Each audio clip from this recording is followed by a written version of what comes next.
กินด้วยหน่อยไม่ได้เหรอเยอะมากไม่ต้องกินนะคะทุกคน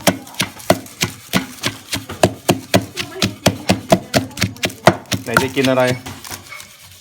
จะทำอะไรกิน ไม่ ข รู้ นมปังกับมะเขือเทศเหรอ ไม่